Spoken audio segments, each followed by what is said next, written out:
오늘은 어떻게 구원을 받는가 계속해서 성화에 대해서 살펴보면서 하나님의 은혜를 나누고자 합니다.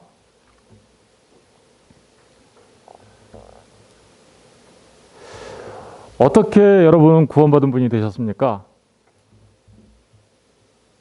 사실 우리가 구원받은 것은 우리가 무엇을 했고 무엇을 이룸으로써 구원받은 것이 아니죠. 그것은 하나님의 은혜 때문입니다. 그죠? 하나님께서 우리에게 은혜를 주시려고 또한 하나님께서 일하셨기 때문에 그렇습니다. 하나님의 열심히 우리를 구원받은 자 되게 했죠.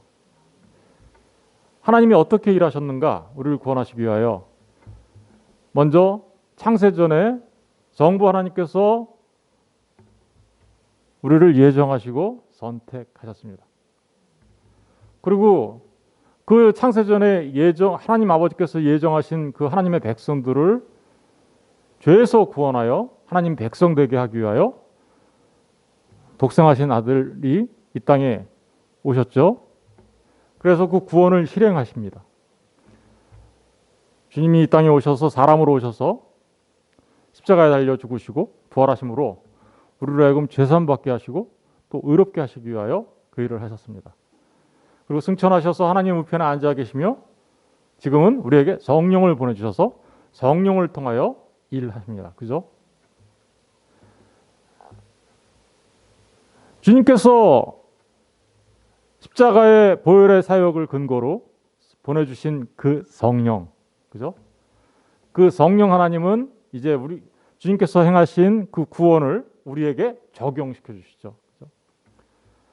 예, 그리스도께서 행하신 구원을 성부 하나님께서 택하신 택자들에게 적용하시는 분이 바로 성령 하나님이십니다. 이렇게 삼위일체 되신 하나님께서 일하심을 통해서 우리가 그 은혜로 구원을 받은 하나님의 사람들이 된 것입니다. 오늘은 어떻게 구원받는가? 성령 하나님께서 일하심에 대해서 우리가 계속해서 공부해 왔는데 특별히 성령하신 하나님의 그 적용하심에 대하여 우리가 지금까지 공부했던 것을 되돌리고 다시 한번 살펴보면 이렇습니다. 성령 하나님께서 이미 구원받은 성도들, 신자들에게 신자가 되기 전에 이런 일을 하셨죠. 그죠? 과거에 이미 이런 일을 하셨습니다. 어떤 일을 하셨습니까? 부르셨죠. 유효하게 우리를 유효한 부르심, 말씀으로 우리를 부르시고 성령 하나님께서 역사하시기 시작하셨죠. 그리고 그렇게 부른 자들을 새로운 생명이 되도록, 새로운 피조물이 되도록 거듭나게 하시고 중생케 하셨어요. 뿐만 아니라 그들에게 회심, 다시 말하면 회개하고 죄에 대해서 회개하고 하나님을 믿는 그리스도 예수를 믿는 믿음을 선물로 주셔서 그 믿음을 통하여 어떻게요? 의롭다 여김을 얻도록 하셨습니다. 그리고 그리스도 예수와 하나 되게 하셨죠. 그리스도 예수와 하나 되게 하셔서 우리 안에 이제 누가 사세요? 그리스도 예수께서 사시고 또 우리가 누구 안에 살아요? 그리스도 예수 안에 사는 그리스도와의 연합이 이루어지게 하셨죠. 뿐만 아니라 그리스도 예수를 영접하는 그 모든 하나님의 사람들을 양자, 다시 말하면 하나님의 자녀가 되는 권세를 주셔서 그죠? 하나님의 아들로 입양해 주셔서 하나님을 이제 아버지라고 부르며 살아가는 아들이 되게 하신 것이죠. 이게 성도인 자들에게 이미 일어난 일이에요. 그죠? 믿으십니까? 그런데 성도에게 이미 일어난 이 일뿐만 아니라 지금 현재에도 성령 하나님이 역사하세요. 지금 현재도 성령 하나님께서 우리를 인도해 가세요. 현재적으로 우리를 그 구원이 우리에게 일어났는데 그 구원의 삶을 어떻게요? 살아가게 하시는 거죠. 그 첫 번째가 성화입니다. 성화. 그리고 우리 현재의 삶 속에서 하나님께서 인도해 가시는 견인. 앞으로 이제 공부할 거죠. 그리고 확신 속에서 살아가게 합니다. 그리고 미래에 앞으로 그죠? 주님이 다시 오시면 아니면 또 우리가 주님께로 나가게 되면 우리에게 일어나는 일들이 있죠. 그죠? 영화가 일어나게 되죠. 그래서 우리가 낙원에 이르게 되고 또 주님 다시 오시는 그날에는 어때요? 생명의 부활로 부활하게 되는 것이죠.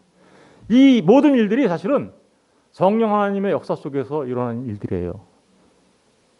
근데 오늘은 그중에 성화에 대해서 생각해 보려고 하는 겁니다. 우리가 지금 어디쯤 가고 있을까? 이거를 우리가 알아야 하기 때문에 오늘 이런 말씀을 드린 겁니다. 성화, 영어로는 sanctification이라고 하는데요.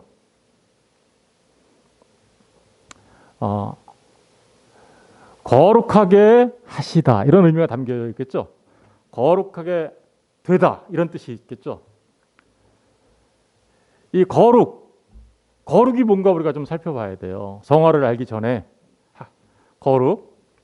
이 거룩이란 구약 성경에서는 히브리어로 카다시, 코데시, 카도시 뭐 등 이렇게 동사, 명사, 형용사 형태로 쓰입니다. 본래의 의미는 어떤 의미냐면 하나님에게 적용되는 말이에요. 거룩은 하나님에게 적용되는 말인데 뜻은 접근할 수 없다라는 뜻이에요. 이 접근할 수 없다라는 말 안에는 중요한 의미가 담겨져 있죠. 피조물과는 절대적으로 구분되시는 분이시다. 그죠? 피조물과 다르죠. 예, 이 우주 만물을 창조하신 하나님은 우주 만물을 창조하기 전에도 존재하신 분으로서, 그죠? 예, 이 우주 만물을 초월하신 하나님이시잖아요, 그죠? 사실은 접근할 수 없기 때문에 하나님이 우리에게 오시지 않으면 우리는 하나님을 알 수 없어요. 알 수 없게 돼요. 그런데 우리가 하나님을 알게 되는 것은 하나님이 우리에게 오셔서 하나님 자신을 계시해 주셨기 때문에 그런 거죠. 그래서 우리가 하나님을 알게 되는 거예요. 하나님께서는 우리에게 은혜를 베푸시고 사랑을 베푸시고 공의를 행하실 때도 거룩하신 분으로서 그 일을 행하십니다. 이게 바로 본래적 의미예요. 그런데 거기서 우리가 거룩이라는 말을 하나님에게만 적용하지 않죠. 뭐 거룩한 사람 이렇게 얘기하잖아요. 성도 이렇게 얘기하잖아요. 거기서 하나님으로부터 나온 파생된 용어예요. 파생 용어. 특별히 하나님과 특별 관계의 사물이나 사람에 대해서도 이 거룩이라는 말을 적용합니다. 우리가 예를 들면 성경에 보니까 약속의 땅, 거룩한 땅이라고 그러죠. 그죠? 거룩한 땅이라고 그러죠. 성전이 뭐예요? 거룩한 전, 하나님이 계신, 그죠? 성막도 마찬가지죠. 거룩한 막. 안식일, 하나님께서 구분한 날, 그죠? 절기들, 그런 각종 절기들. 하나님께서 정하신, 구분해 내신 어떤 것들이 있어요. 그거를 우리는 거룩하다라고 얘기하죠. 사람에게도 적용되죠. 그죠? 선지자. 하나님이 많은 사람들 가운데 하나님이 구분해 내신 거죠. 제사장, 레위인, 이런 사람들을 거룩한 사람들이라고 얘기를 해요. 이 거룩이란 그러니까 중요한 게 하나님께서 구분해 내셨다라는 의미가 여기 담겨져 있는 것이죠. 신약 성경에는 하기오스라는 말로 주로 쓰이는데 특별히 성령 하나님을 적용할 때 많이 씁니다. 하나님의 영의 독특한 특징이 바로 뭐라고 하냐면 거룩이다 이렇게 얘기하는 거예요. 그런데 그 하나님의 영이 성도들에게 들어오죠. 그죠? 내주하시죠. 그러면 성도들을 뭐라 그래요? 그래서 성도라고 하는 거예요. 여러분, 교회 안에 여러 직분들이 있어요. 뭐 집사도 있고 뭐 장로도 있고 목사도 있고. 그런데 집사, 장로, 목사보다 더 귀한 용어가 뭔지 아세요? 그 말이 성도예요. 가톨릭에서는 뭐 성 프란시스코 뭐 이렇게 얘기하는데 어떤 특별한 사람들만 성이라고 얘기하는데 사실은 특별한 사람들만 성이라고 불러요. 누구? 가톨릭에서는 모든 성도를 그렇게 부르진 않죠. 그런데 사실은 잘못된 거예요. 진짜 성도는 누구냐? 예수 그리스도를 영접하고 그 안에 성령이 계신 사람들, 그 사람들 우리는 뭐라고 해요? 성도라고 해요. 그 사람들이 세인트예요. 그러니까 다른 직분들도 영광스러운 거지만 사실은 성도라 불리는 것이 가장 큰 영광이에요. 가장 큰 영광. 하나님에 의해, 영에 의해서 성도들이 탄생해요. 그죠? 그들이 거룩해지고 봉사의 권능을 받고 영원한 목표로 인도됩니다. 누구에 의해서? 성령에 의해서. 성도들은 이미 그리스도의 피로 죄 씻음을 받고 그리스도의 거룩함을 받은 자들이에요. 그런데 그 거룩으로 성령이 믿는 자들에게 어떻게 하냐면 소원을 주세요.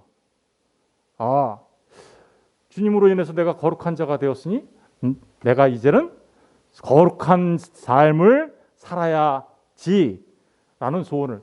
어떻게 하면 내가 거룩한 삶을 살아갈 수 있습니까? 하나님 하는 그런 마음을 갖게 해요. 소원을 주세요. 그래서 거룩한 자들이 거룩을 추구해 가는 것. 그죠? 그걸 성화라고 얘기하는 겁니다. 거룩한 자들이 안 됐어요. 그러면 성화가 있을 수가 있나요, 없나요? 없어요. 세상 사람들에게는 이런 일이 일어날 수 없어요.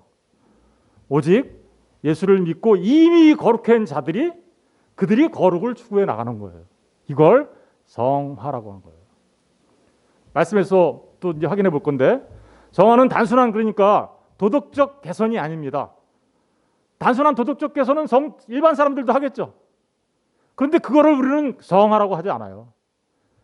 어떤 사람이 도덕적 윤리적으로 개선해서 자랑할 수는 있어요. 그러나 성화와 관계없는 자일 수 있습니다. 그 사람이. 성화란 하나님에 의해 구분된 자, 다시 말하면 구원받은 자, 칭의를 이 믿음으로 의롭게 된 자, 그죠? 의롭다 여김을 받은 자, 그리고 다른 말로는 새로운 피조물, 다시 말하면 거듭난 자, 이런 사람들 같은 말이죠, 전부 다, 그죠?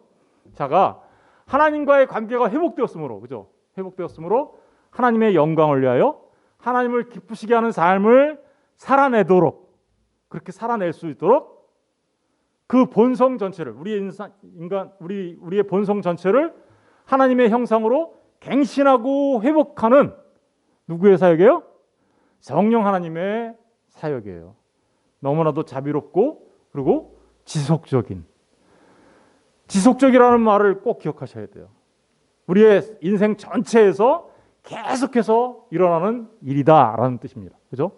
이게 바로 성화입니다. 누가 하시는 거예요? 이것도 성령 하나님이 하는 거예요. 말씀에서 잠깐 확인해 보면 성도는 이미, 그죠? 아까 말씀드렸죠? 이미 과거에 의롭고 거룩하게 된 사람이에요. 왜 그럴까요? 주님 때문에 그렇죠. 그죠? 죄인이 어떻게 의롭게 여김을 받아요? 말이 안 되는 거잖아요. 그런데 죄인이 의롭게 여김을 받는 이유는 그리스도 예수께서 십자가에 달려 우리를 속죄하셨기 때문에 그렇죠. 예. 고린도서 1장 30절에 너희는 하나님으로부터 나서 그리스도 예수 안에 있고 예수는 하나님으로부터 나와서 우리에게 지혜와 의로움과 거룩함과 구원함이 되셨다. 그러니까 예수 믿는 사람들은 이미 의롭다 여김을 받은 사람들이고 이미 거룩한 사람들이에요. 이미 구원받은 사람들이에요. 그런데 그 사람들에게 하나님이 이렇게 하시죠. 성도는 지금 현재 우리 진행 속에서 거룩의 완성을 향해서 나가는 사람이기도 해요. 요 두 번째 얘기를 성화라고 하는 거예요. 앞에 이 얘기가 없으면 뒤에 이 일이 일어날 수 있나 없나요? 없어요. 앞에 이 일이 없는데 뒤에 좀 거룩해 보이는 이 일은 그냥 종교적으로 자기 수행하는 거예요. 그걸 성화라고 하지 않는단 말입니다. 정말 성화는 그리스도 예수를 믿고 이미 의롭다 여김을 받고 거룩해졌고 구원함을 받은 사람들이에요. 그 사람들이 이제 하나님의 은혜로 또다시 거룩을 향해서 나가는 자가 되는 것이죠. 앞에는 신분을 얘기한 거죠. 그러니까 신분을 우리의 신분이 그죠? 바뀐 거지만 요 뒤에는 뭐예요? 우리의 상태들이 이제 변해가는 거죠. 그죠? 그래서 오늘 본문의 말씀 보시면 데살로니가전서 4장 3절 그리고 7절 8절 오늘 본문의 말씀으로 제가 잡았는데 거기 이렇게 기록하고 있습니다. 하나님의 뜻은 이것이니 뭐예요? 너희의 거룩함이다. 이미 거룩해졌는데 뭘 또 거룩을 요구하실까요? 그렇죠? 이미 거룩해졌지만 그것은 하나님의 법정에서 선포되어진 일이죠. 그렇죠? 그런데 이제 우리가 살아가면서 어떻게 해요? 그렇게 하나님에 의해서 그렇게 거룩해졌다라고 선포되어진 그들, 의롭게 여김을 받은 그들이 이제 진짜로 어떻게요? 거룩을 향해서 나가는 자가 되어야 해라고 말하고 있는 거죠. 그러면서 7절에 이렇게 얘기하죠. 하나님이 우리를 부르심은 부정하게 하심이 아니라, 하나님이 우리를 불러서 하나님의 자녀 삼아줬어요. 그런데 우리가 부정한 삶을 계속 살게 하기 위하여, 아 그래 내가 너 구원했으니까 너 맘대로 살아, 이렇게 하기 위해서 부른 거 아니라는 말입니다. 하나님께서 우리를 부르신 것은 그렇게 부정하게 하시려고 한 것이 아니라 우리를 거룩하게 하시려고 하신 거예요. 만약에 이것을 저버리면, 그죠? 이것을 저버리면 그는 사람을 저버리는 게 아니고 누구를 저버리는 거예요? 우리에게 하나님의 성령을 주신 하나님을 저버리는 꼴이 되는 겁니다. 구원받은 자가 거룩을 향해서 안 나가고 그냥 하나님의 뜻에 어긋난, 하나님의 뜻이 거룩인데 그것과 반대되는 삶을 살면요, 우리 안에 계신 성령님이 어떻게 해요? 근심하시는 거예요. 그게 더 심해지면 어떤지 아세요? 예수 안 믿는 것처럼 살아요. 그러니 하나님의 임재를 경험할 수 없어요. 하나님의 그 충만하신 그 충만을 경험할 수 없어요. 영혼을 살 수가 없는 거예요. 무슨 얘기인지 아시겠죠? 시간 속에서 영혼을 산다라는 얘기가 어떤 의미냐? 우리가 거룩을 향해서 나갈 때 그 영혼의 삶을 우리가 이미 이 땅 시간 속에서 천국을 누리며 살아갈 수 있다라는 거예요. 바로 그런 얘기를 하고 있는 겁니다. 그래서 우리가 정리를 하면 이렇습니다. 이미 구원받은 자예요. 성령 하나님의 역사를 통해서. 이미 과거에 성도들은 중생한 자예요. 새로운 피조물이 된 사람이에요. 그런데 그 새로운 피조물 된 사람이 이제 새로운 피조물로서 자라가는 것. 새로 태어난 거죠. 그죠? 아기가 태어났어요. 아기가 태어나면 어떻게 해요? 완전한 사람이에요. 그죠? 그런데 그 완전한 사람이 또 어떻게 해요? 완전을 향해서 나가래. 자라가죠. 아기가 막 태어났어요. 완전한 사람 아닌가요? 완전한 사람이에요. 근데 그 아기한테 어떻게 해요? 야, 너 자라가야지. 너 점점 사람이 돼야지. 이렇게 얘기하죠. 아, 사람인데 뭘 사람이 되라고 얘기해요. 바로 그런 의미란 말입니다. 우리가 이미 중생에서 하나님 백성으로 거룩해졌어요. 그런데 너 정말 거룩해져야지. 이런 얘기란 말입니다. 그죠? 거듭난 자가 그리스도의 장성한 분량까지 어떻게 해요?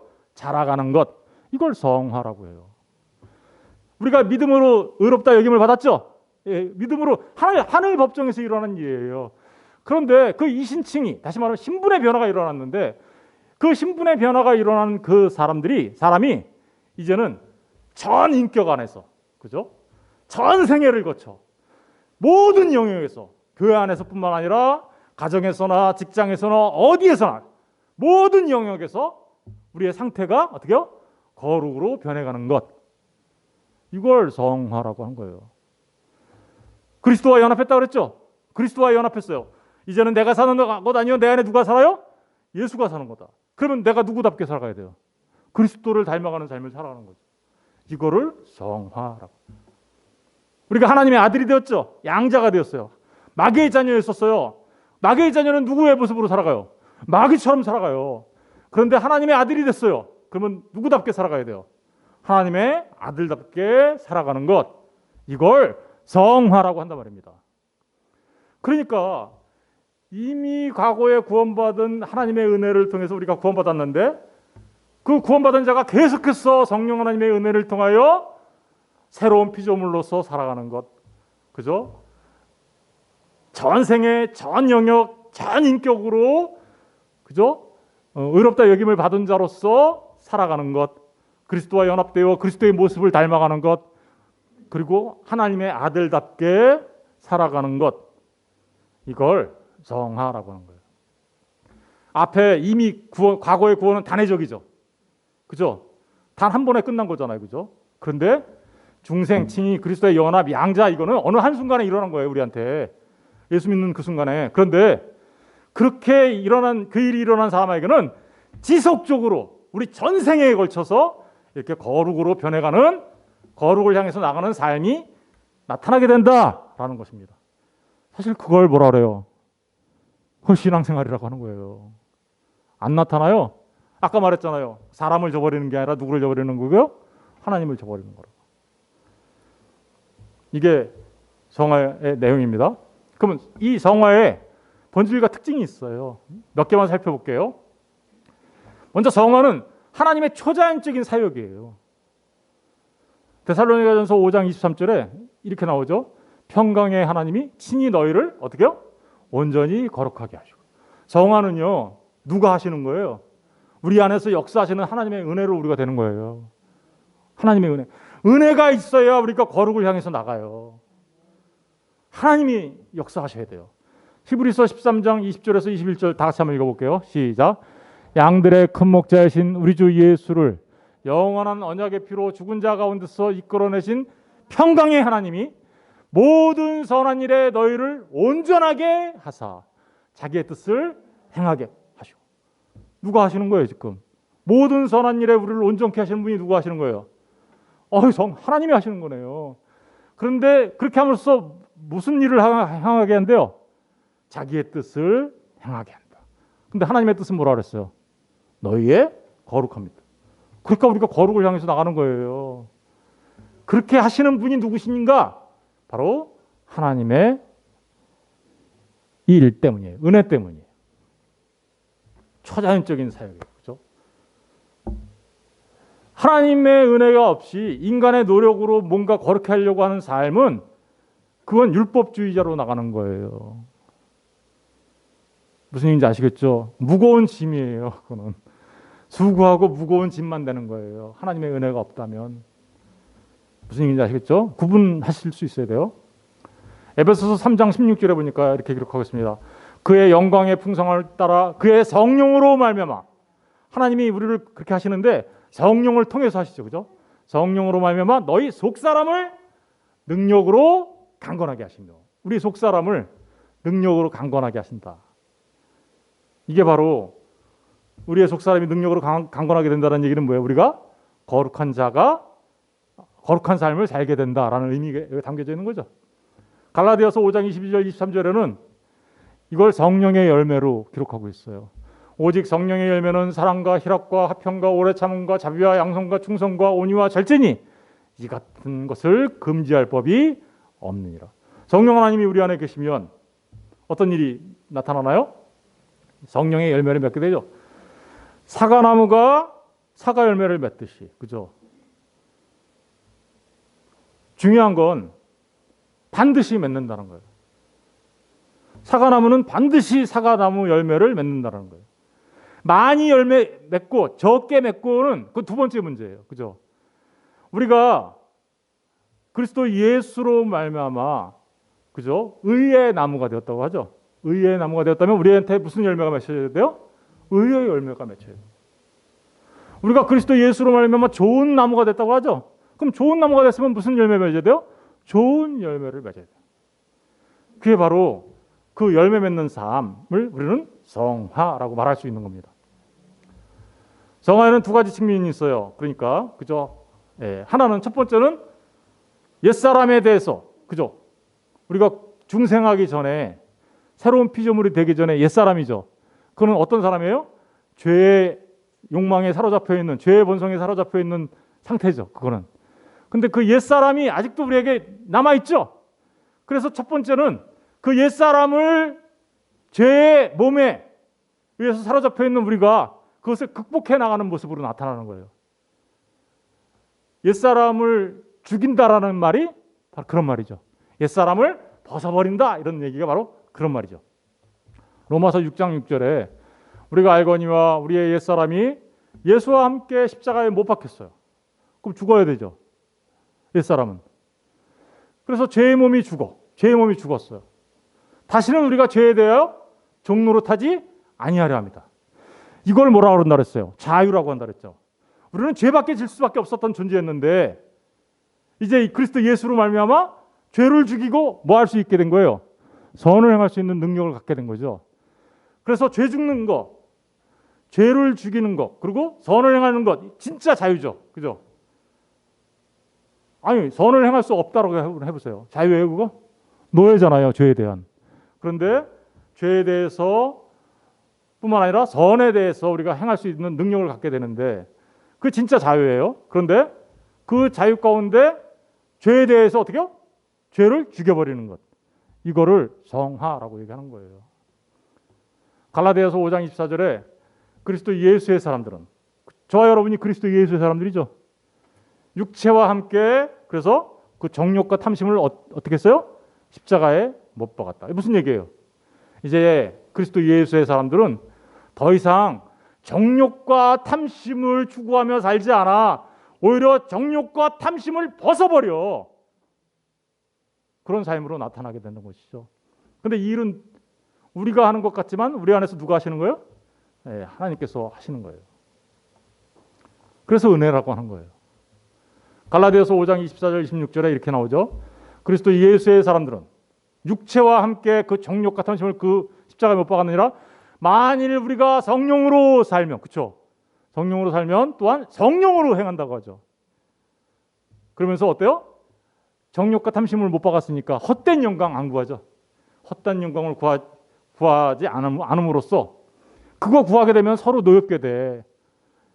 자기 자랑, 자기 과시 이런 거 막 하다 보면 싸움이 일어나. 그런데 그런 거 구하지 않으면 서로 노엽게 안 되고 투기하지도 않게 돼. 그걸 바로 이런 삶을 정욕과 탐심을 못 박았다라는 그 의미가 무슨 의미인지 아시겠죠? 그래서 이러한 측면으로 성화가 나타납니다. 에베소서 4장 22절에는 그래서 이렇게 얘기하죠. 너희는 유혹의 욕심을 썩어져가는 구습을 따르는 옛사람을 어떻게 해요? 벗어버려라. 이렇게 나오는 거예요. 그래서 벗어버린다. 골로새서 3장 5, 6절에는 이렇게 표현합니다. 그러므로 땅에 있는 지체를 죽여라. 곧 음란, 부정, 사욕, 악한 정욕, 탐심이니 탐심은 우상 숭배니라. 이것들로 말미암아 하나님의 진노가 임하니까 이런 것들을 죽여라 라고 얘기하는 거죠. 이게 거룩을 추구하는 성도들의 모습이어야 하는 거야 라고 지금 말하는 거예요. 그러니까 성화의 첫 번째는 뭐예요? 죄에 대한 싸움이라고 얘기할 수 있어요. 죄에 대해서 싸우는 거예요. 싸우는 모습이 우리에게 있다라는 거죠. 죄 지으면 어때요? 평안하십니까? 평안 없어요. 안 믿는 사람들, 하나님을 모르는 사람들은 죄를 져도 죄가 죄인 줄 몰라요. 그런데 성도들은요, 십자가에 달리신 그 예수가 나를 구원하시려고 나의 죄 때문에 죽으셨다는 걸 알면 그 죄가 어떠한지를 알기 때문에 죄를 지면 내 마음에 평강 없어요. 기쁨도 없어요. 그러니 어떻게 돼요? 자동으로 내 안에서 성령 하나님께서 탄식하고 계시니까 그렇게 되면 그러니까 어떻게 돼요? 그런 삶에서 점점 멀어지게 돼 있는 거죠. 이걸 성화라고 하는 겁니다. 두 번째 측면은 이제 옛사람은 죽었으니까 뭘로 살아야 되는 거예요? 새 사람으로 살아가야 되는 거죠. 적극적인 새 사람의 모습으로 적극적인 삶을 살아가게 되죠. 그죠? 로마서 6장 4절 한번 읽어볼게요. 시작. 그러므로 우리가 그의 죽으심과 합하여 세례를 받음으로 그와 함께 장사되었나니 이는 아버지의 영광으로 말미암아 그리스도를 죽은 자 가운데서 살리신 것 같이 우리로 또한 새 생명 가운데서 행하게 하려 합니다. 보세요. 주님이 우리가 그의 죽으심과 함께 예수님과 함께 우리가 죽었어요. 그 옛사람이 죽었어요. 그죠? 그리고 그렇게 된 것은 아버지의 영광으로 말미암아 그리스도를 죽은 자 가운데서 다시 살리신 것 같이 우리로 하여금 어떻게 해요? 옛사람은 죽고 새 사람으로 새 생명 가운데 행하게 하려 한다. 옛사람은 죄를 따라가는 삶이지만 새 생명을 가진 사람들은 어떤 삶을 살아갈까요? 그렇죠. 하나님을 향하여 나아가는 삶, 그죠? 하나님을 기쁘시게 하는 삶, 하나님의 영광을 드러내는 삶으로 살아가게 된다. 이게 바로 성화예요. 성화에는 그러니까 두 가지 측면이 있는 거죠. 죄와의 싸움, 그리고 하나님을 기쁘시게 하는 새 생명으로서의 삶. 이 두 가지 측면이 있는 겁니다. 에베소서 4장 23절 24절에 그래서 이렇게 하죠. 오직 너희의 심령이 어떻게요? 새롭게 돼. 이거 누가 하시는 거예요? 우리 안에서. 성령 하나님이 하시는 거죠. 그죠?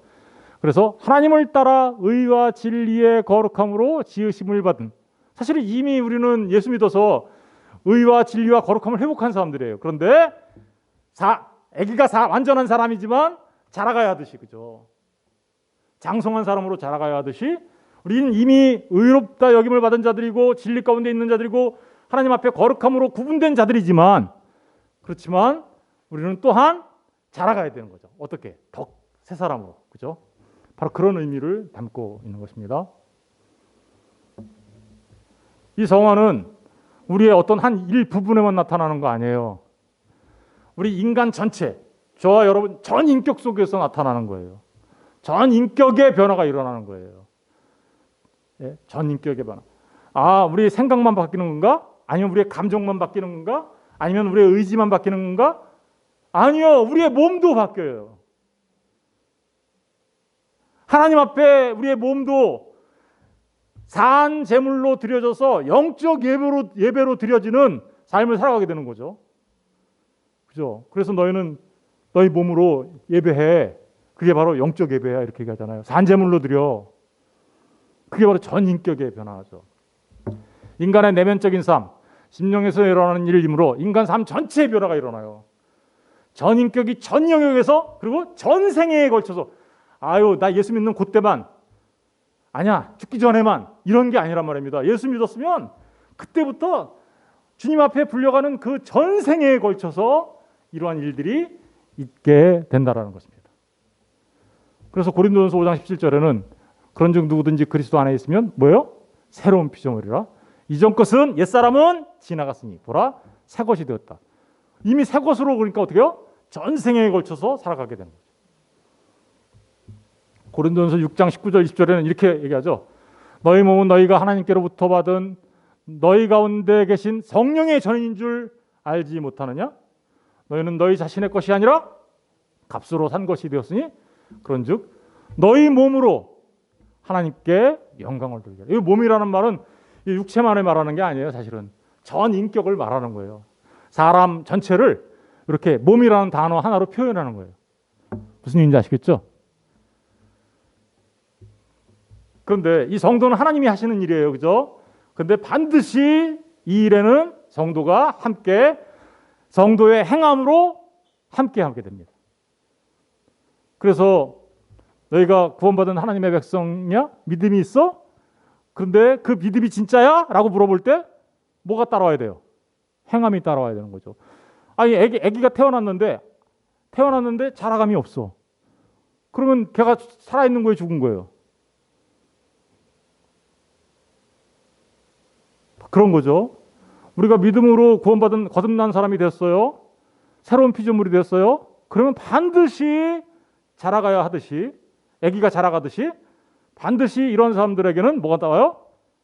예, 하나님께서 기뻐하시는 행함이 따라오게 돼 있다. 그래서 행함이 없는 믿음은 그래서 어떻게 된 거예요? 죽은 믿음이야 라고 말하는 거예요. 그래서 믿음으로 구원받아요. 우린. 그런데 그 믿음이 진짜라면 반드시 이런 거룩한 하나님의 그 거룩을 추구하는 하나님을 영화롭게 하는 삶이 반드시 따라 나오게 된다. 행함으로 그 믿음이 증명된다. 라는 것입니다. 사람이 참여한다고 하니까 오해하는 사람들이 많이 있어요. 이렇게 성화가 부분적으로 하나님의 사역이며 또한 인간이 독립적인 행위자가 되어 부분적으로 하는 그래서 사람과 하나님이 이렇게 협력하는 것처럼 반반씩 나눠서 그런 거 아닙니다. 하나님이 하시는 일이에요. 그런데 사람은 그 하나님이 하시는 일에 우리에게서 행하시는 거니까 우리가 하나님이 우리에게서 행하시는 일이니까 우리가 당연히 그 안에 참여자가 된다. 이런 의미지. 하나님이 반하고 반은 내가 할게. 이런 의미가 아니라는 거예요. 이것은 하나님께서 성도에게 소망을 주셔서 성령의 인도하심에 따라 말씀에 순복하고 순종하도록 하시는 일에 우리가 따라가게 된다는 거예요. 그리고 성도는 그것으로 통해서 하나님의 일에 참여하는 행함이 있는 자가 된다라는 의미입니다. 무엇을 위해서? 목적은 하나님의 영광을 위해서. 그래서요, 말씀에 순복하고 순종합니다. 죄 죽임과 거룩을 추구합니다. 선한 일을 행합니다. 그리고 이런 것들을 위해서 은혜의 도구를 사용합니다. 은혜의 도구가 뭔지는 좀 이따 설명드릴게요. 성화는 이러한 면에서 중생과 구분되죠. 중생은 뭐예요? 거듭남은 뭐예요?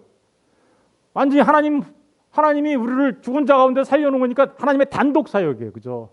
그런데 성화는 어때요?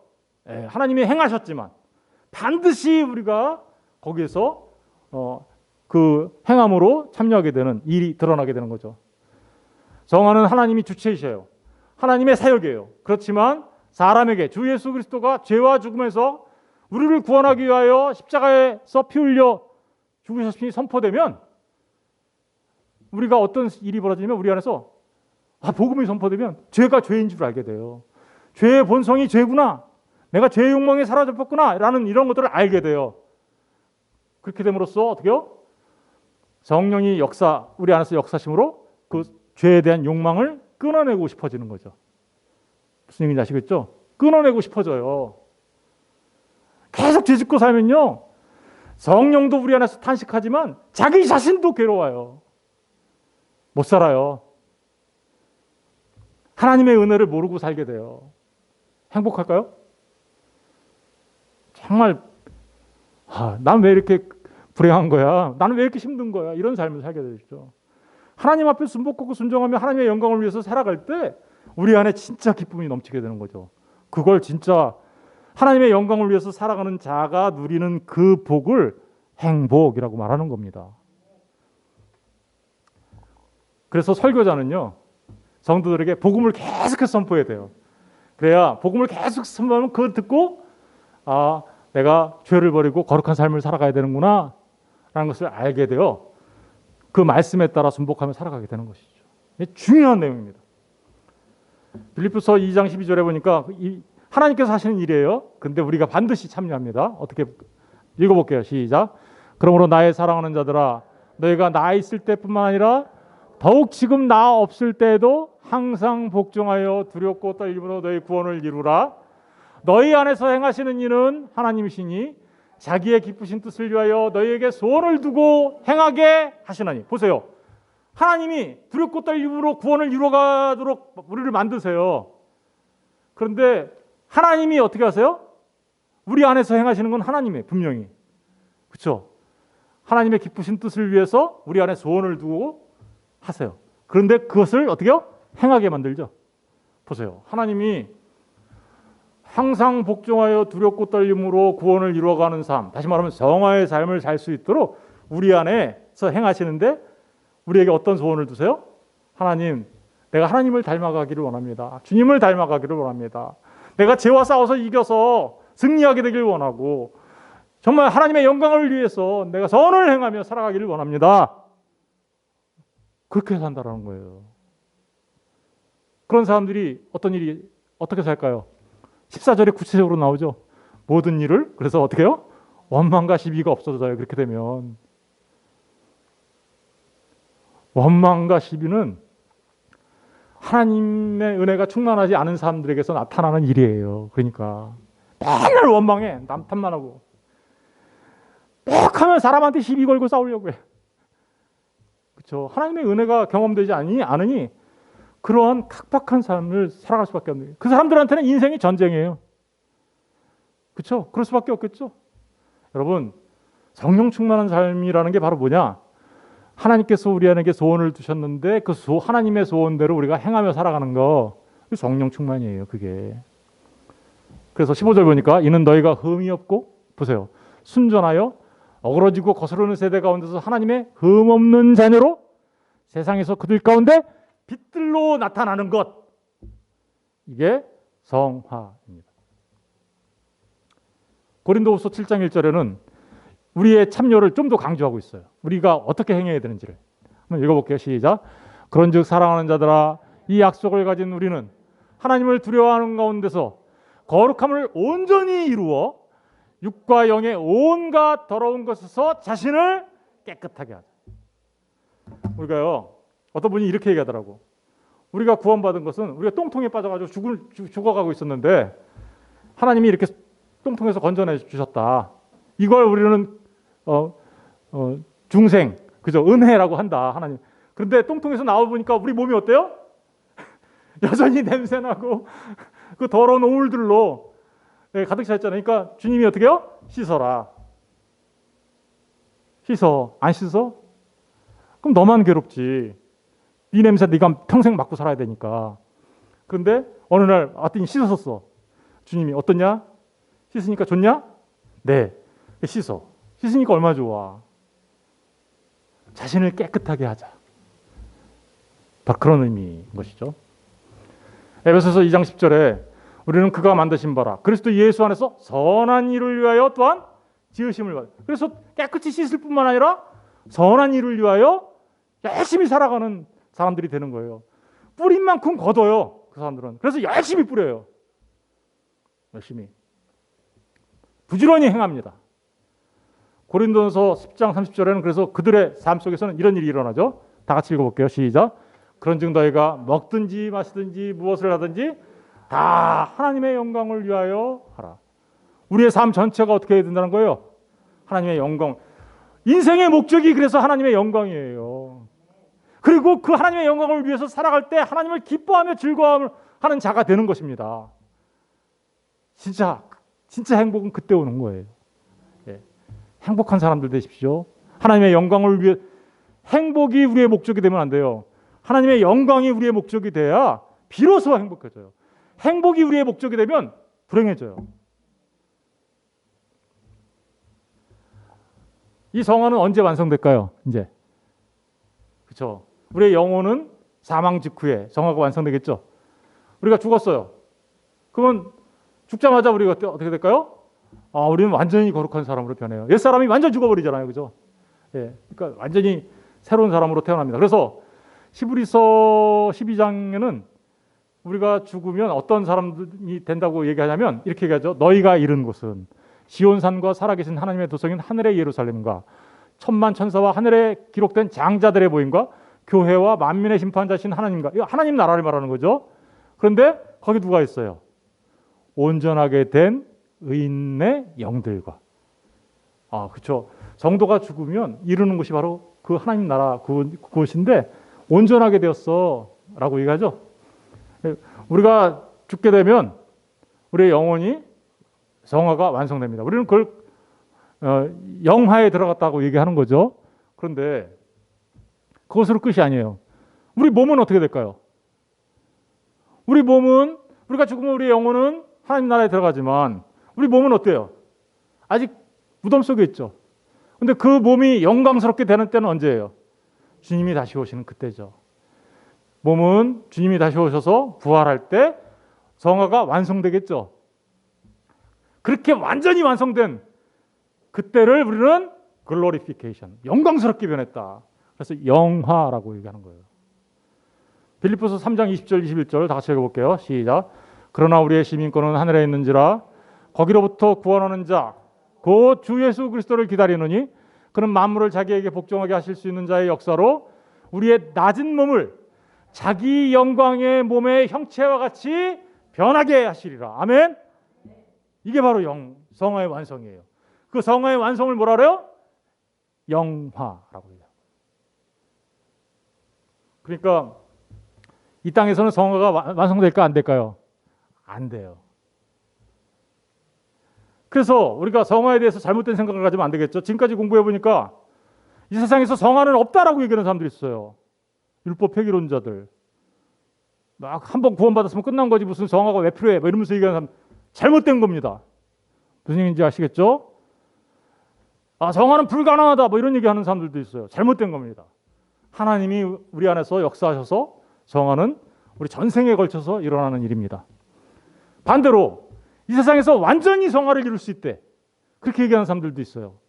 그럴 수 있나요? 그럴 수 없어요. 이 땅에서는 완전히 성화될 수 없습니다. 성화를 단번에 일어나는 걸로 얘기하는 사람들이 있어요. 칭의처럼. 그렇죠? 아니죠. 성화는 어떻게 돼요? 우리 전 인생에 걸쳐 점진적으로 일어나는 일입니다.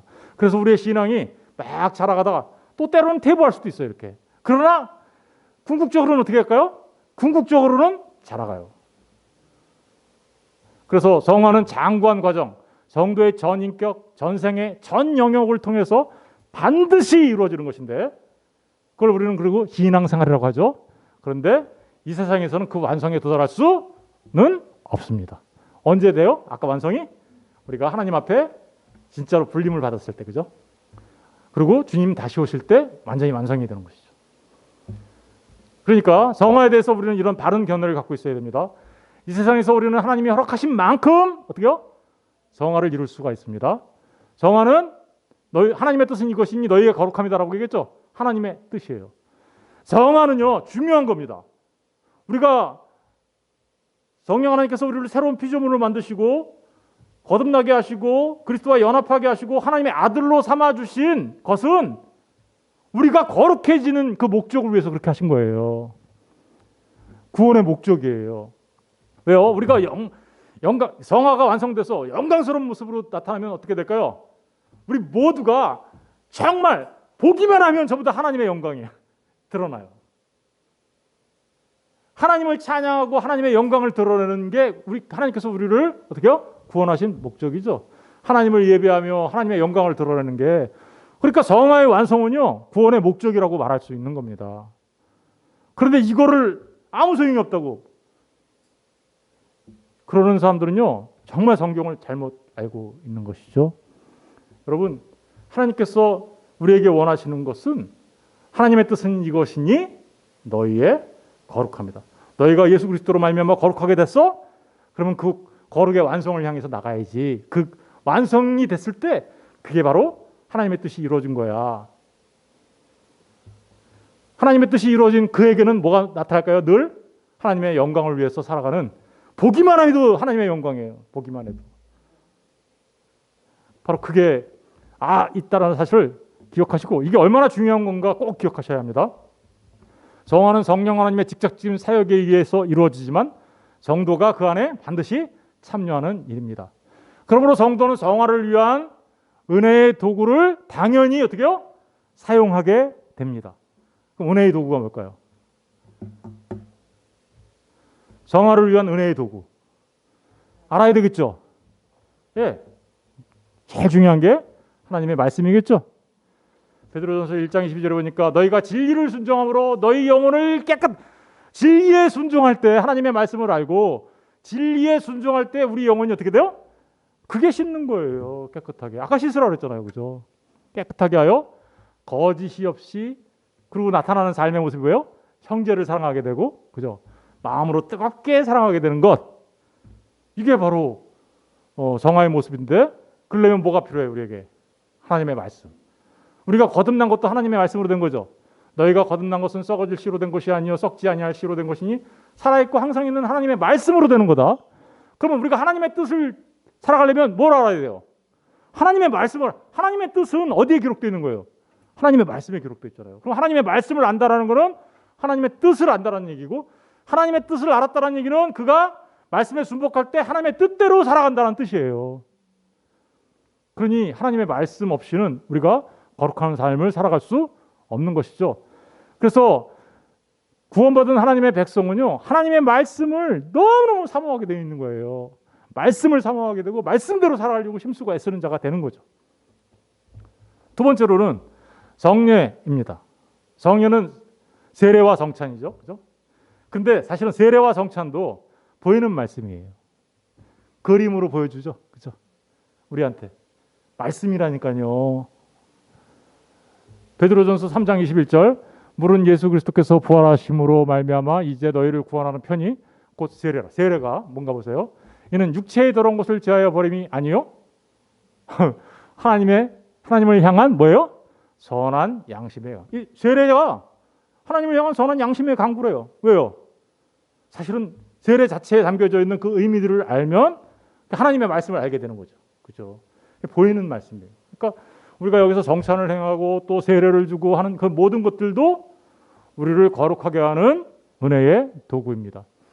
더 나아가서 중요한 게 뭐가 있을까요? 기도겠죠, 또. 그죠? 기도 뺄 수 없습니다. 왜요? 기도는 이 하나님의 말씀, 그죠? 하나님의 말씀을 깊이 깨달아 알 수 있도록 성령 하나님께 의지하고 의탁하게 만드는 거죠.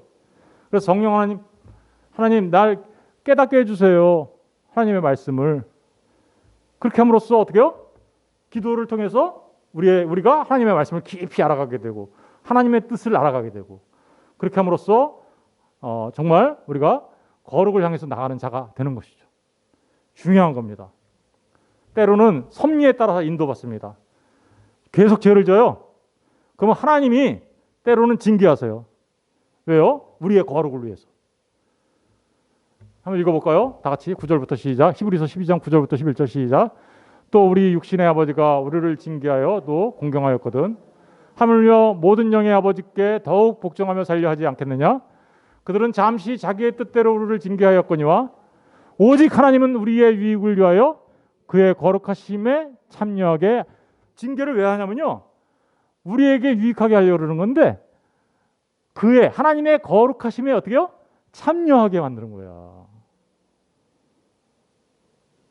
그러니까 때로는 우리가 징계를 받게 되는데 그 징계 받는다고 불평하고 불만하고 원만할 필요 없어요. 왜냐하면 그 일을 통해서 우리의 거룩이 이루어져 가는 것이니까. 11절 보세요. 11절 보세요. 시작. 무릇 징계가 당시에는 즐거워 보이지 않고 슬퍼 보이나 후에 그로 말미암아 연단받은 자들은 의와 평강의 열매를 맺네. 보세요. 그대로 써 있죠. 그죠? 이제 마지막으로 그러면 성도의 성화를 향한 성도의 삶은 어떤 삶이 되겠어요? 당연히 그렇죠. 은혜의 도구들을 사용하여 하나님의 말씀에 순복하고 순종하며 살아가는 삶이 되어야 되겠죠.